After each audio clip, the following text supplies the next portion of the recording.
We've each been assigned a different climate to create a response to for emergency housing.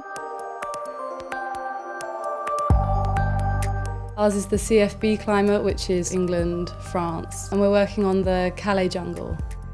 Base Place is our project that we've been working on for the last 3 weeks. We really wanted something that worked well with the locale and used readily available materials.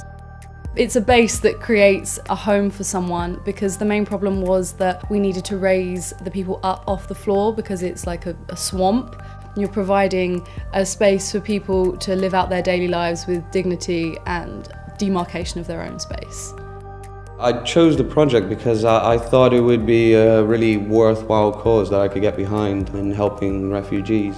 Malka Dida is the name of the refugee camp, which is in the southern bit of Ethiopia. It's mostly made up of Somalian refugees.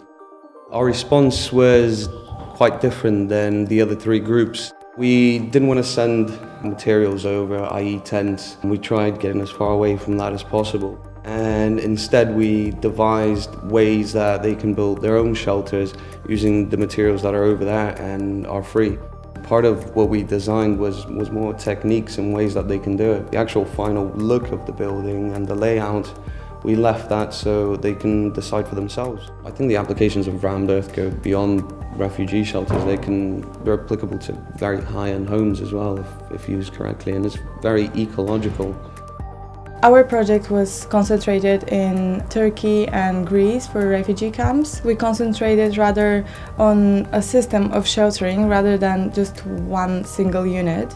There are so many poor people around the world and so many disasters, and currently most architects build for rich people. There are more who need better architecture but they can't really afford it. So I think that if we get involved with this population of the world, we will help the world become a better place. We were inspired by a project in Ethiopia, like social space and communal areas. So I was inspired by this and I wanted to create something really, really simple, which could be assembled like in 5 minutes on site. I think it's an achievement.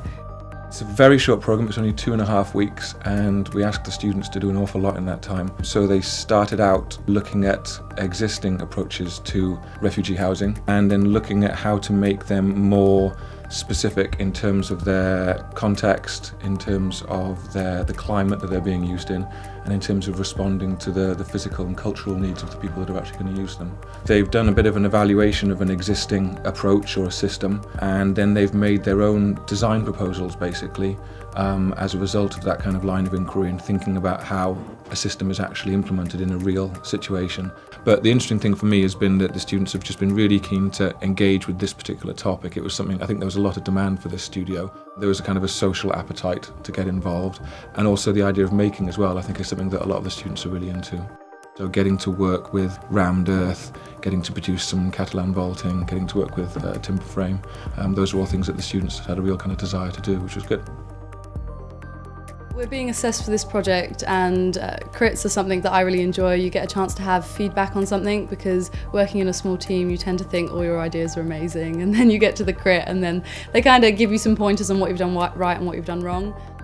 I've enjoyed this project more than any other this year. It just really felt like it was something real that can be applied and developed further. So it's a very good starting point, and yeah, I enjoyed the application of it a lot. I really love vernacular. I think it's really interesting when you have people making houses for themselves. Everyone deserves a place to live, and you want to make a good impact with your work, and I think that's one of the best ways to do that.